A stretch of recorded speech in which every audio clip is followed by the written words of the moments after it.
Hello everyone and welcome back to Animation Pilgrimage, the show where Tennille and I take a look at every single theatrically released animated film in chronological order. I'm Whitney. I'm Tennille. And today we had to skip over Tubby the Tuba, so we're here looking at Agaton Sax and the Village Festival. There's the name of the actual village, but it's a Swedish word, so I don't want to try to pronounce it.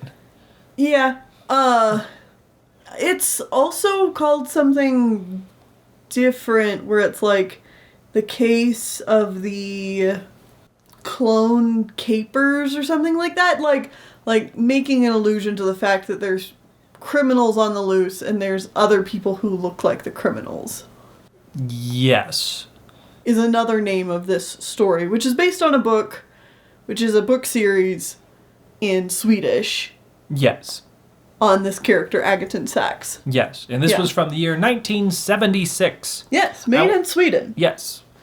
And I want to say thank you to Orbited Star for finding this movie for us. Yeah. And what a recent version of this movie they found for us indeed. Yeah, so turns out if you want to watch this film, you can. You can rent it over on Amazon Prime for like $3. Yeah.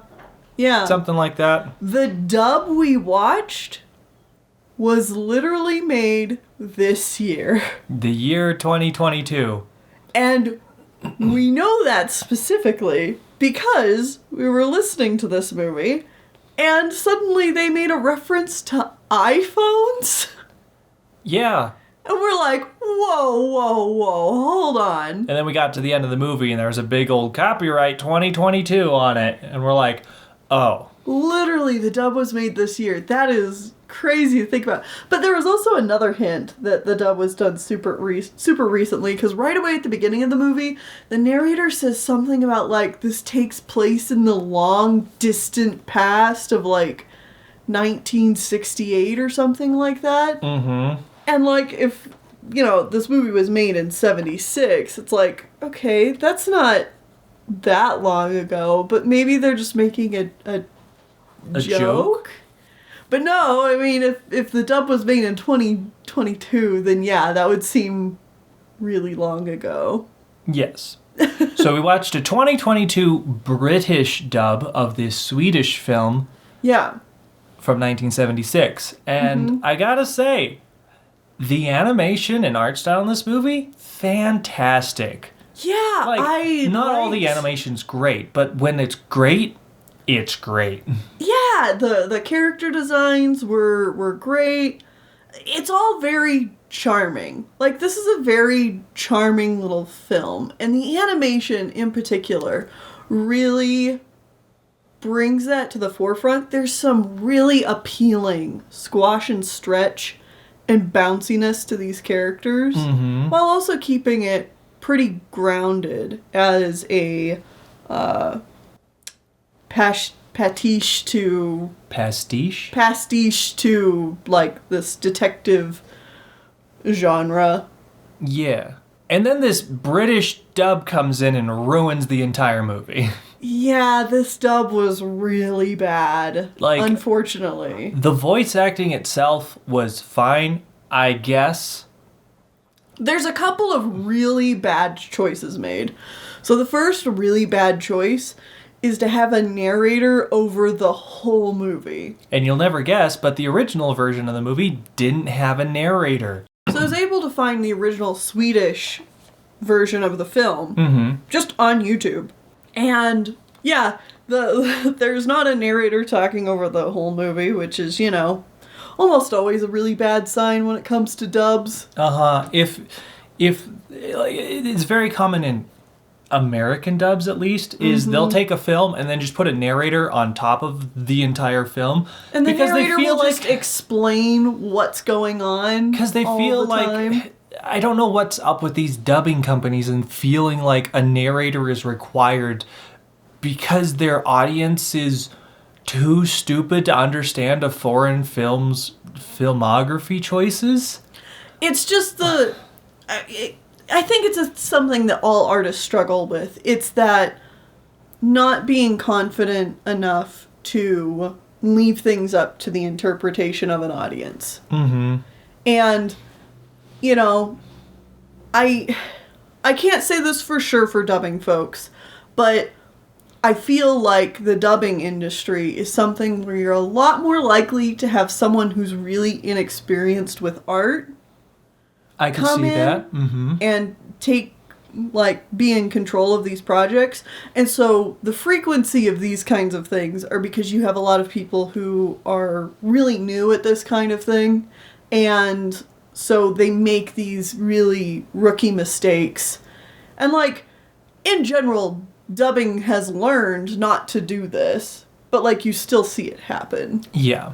Mm-hmm. And then the other, I would say, worst choice made is they redid all of the music. Yeah. And it just never fits the mood that is supposed to be happening.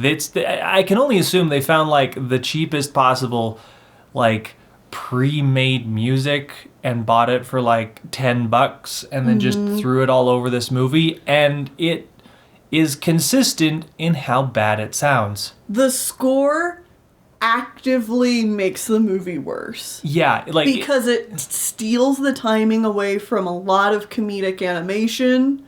It completely changes the tone of a scene that is supposed to either be more comedic or more serious. Mm-hmm. There's action sequences going on, and the music's like do do do do do do do do do do do do, and I'm like, there's a car chase going on. Why is this happening? Yeah, the score for the dub just really, really kills the film, unfortunately. So if you want to watch this movie, just mute it. Turn on subtitles if you must, but just mute it and watch it that way. Yeah. It's really unfortunate because I think this is actually a really nice movie. Yeah, but that's ruined by a dub. Uh-huh. Yeah. I think that the original content is understandable, but it just gets destroyed by this English dub from 2022. Yeah. I want to talk more about that, but first I do want to talk about the plot synopsis, because I can only assume outside of Sweden, there's probably... And maybe the UK. And the UK. There's probably not a lot of people that have seen this movie. Right, or heard of this character. Mm-hmm. So, Agaton Sax is a Swedish detective, and he has apparently put away many bad guy and villain. Yep. And he's very good at his job. And part of the reason he's so good at his job is because he has a supercomputer that literally can detect crime and predict where crime will happen. This supercomputer, by the way, is called Clever Dick. At least in this dub. No, it's always called Clever Dick. Of course. Yeah. A dick is a detective. Yeah. Or a gumshoes. Yeah. And Clever Dick. Clever Dick. Anyways, two villains that he's put away before escape from prison in England, and they decide that they are going to go to Sweden to Agaton Sax's house and steal the core memory chip thing of the supercomputer so that they can then use it to plan crimes that even a computer can't predict and do perfect crimes, essentially. A bit of a weird plot. But, this is made in the 70s, so, computers supercomputer who can predict crime, sure, I guess. Mm-hmm. It's not what computers necessarily do, but not in that way, but yeah, sure, okay. Yeah, because this movie is the supercomputer throughout the movie, Agaton Sax is like, let me predict where the villains are right now, and then, it beep boop bops and it says, they're in this town about 1,000 feet in the air or something. Right, they're getting on a plane or whatever. And they're like, that doesn't sound right. But then it turns out they're in a plane flying around the town, so it was correct. And I was like, there's no way real computers can do that. But okay, that's not, I don't have any issues with that. No, Again, it's 1976. Computers are a new fun thing to play with. Yeah, they're just magic boxes. Anyways, there happens to be two other gentlemen who are indistinguishable from these two escaped convicts. And they are constantly being arrested and then By released. Scotland Yard. Yes, there is a British detective guy here as well. Named Detective Lispington, which, like, that name, not necessarily the biggest fan of it. Well, I mean, no. Yeah.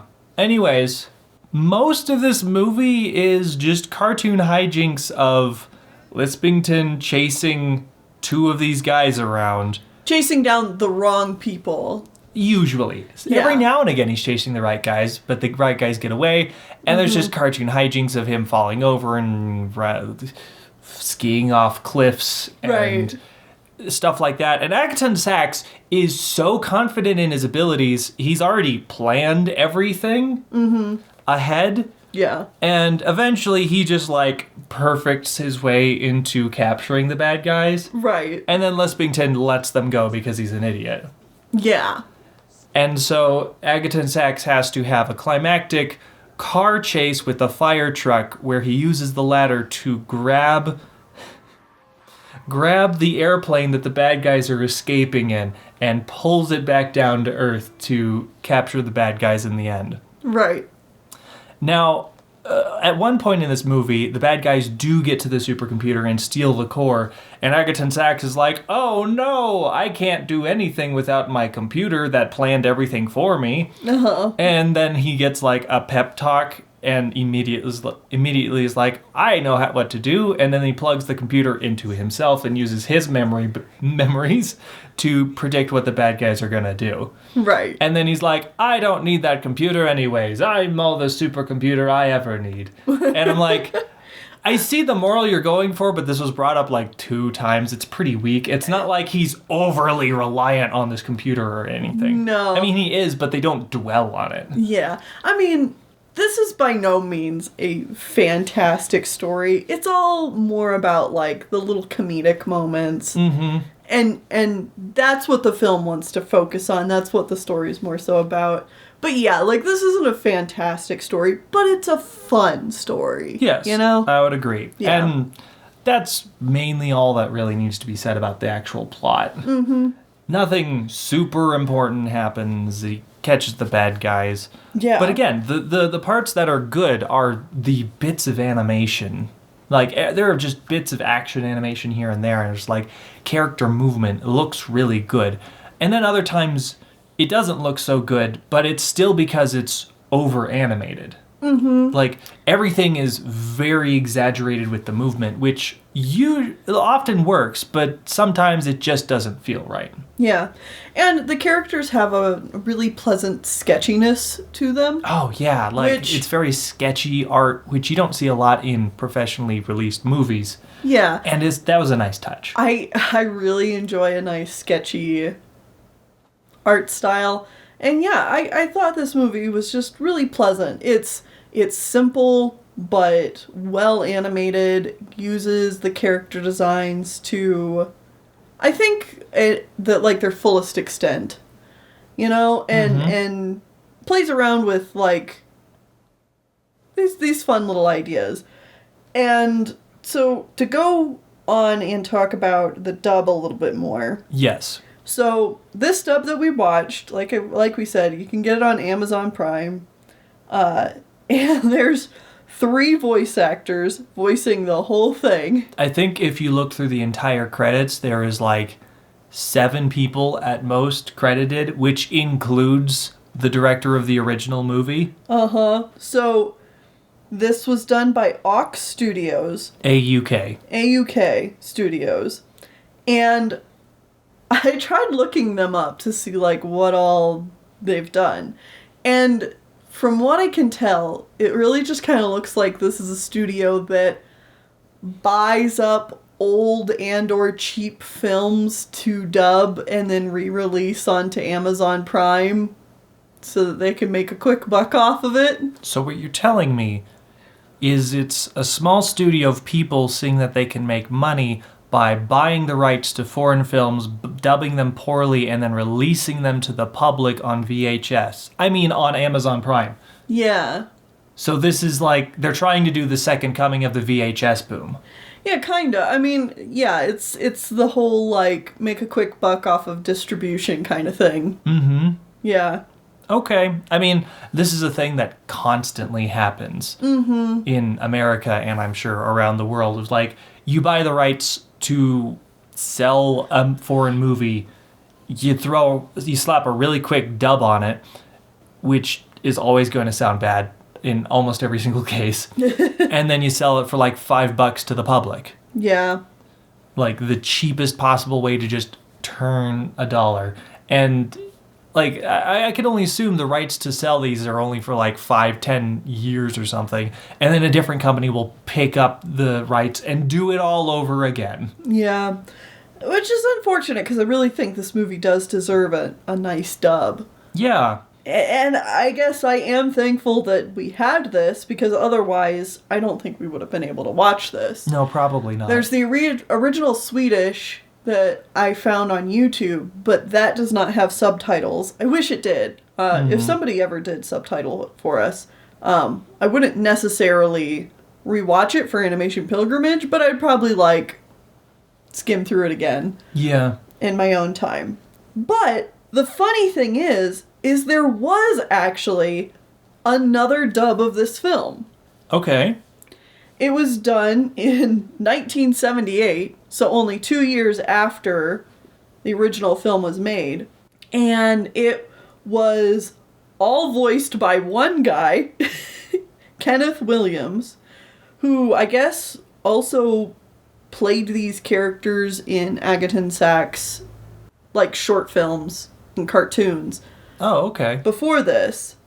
From what I can tell, Kenneth Williams is just kind of like a British funny man. So it makes sense that they would have, like, one voice actor do all the characters here. Okay. I couldn't find any particular bits of him doing these. I don't know if this has just been lost. I'd be really interested to find what that sounded like. Yeah. But this movie aired in 3 parts on BBC back in 1978. And yeah, really unfortunate that we couldn't find that version, I think.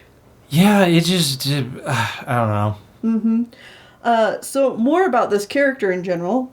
Agaton Sax was made by the Swedish author Nils-Olof. Sorry for the pronunciation. You know, seemed to be a pretty decently popular comic, and then was translated into the UK, where it was also fairly popular. And the author worked pretty closely with translators to preserve the humor and tone of his writing, even in English. Okay, well that's good to hear. I mean, I don't know that necessarily then translated over to any cartoon adaptations. Okay, yeah. But at least for the original work. If the original work gets the general sense of the humor correct, then if a foreign studio is then making a movie out of it, you would hope that they would be more likely to pull from the humor that is in the translated version. Right. So it should hopefully stay there. Mm-hmm. But yeah, I generally liked this movie, but unfortunately with the dub that is currently available in English, I wouldn't necessarily recommend it. Yeah, again, it's like, I don't know that I would say pay $3 for this very bad dub. Mm-hmm. Yeah. Either way, next time we will either be going back to watch Tubby the Tuba, which will hopefully be arriving in the mail any day now. Uh-huh. But if it doesn't arrive, we will instead be watching Brigand Jerko, which I'm sure I pronounced that wrong because it is a Czechoslovakian name. Aha! And that is also from 1976. So see you for one of those 2 films. All right. Toodles. Dream easy,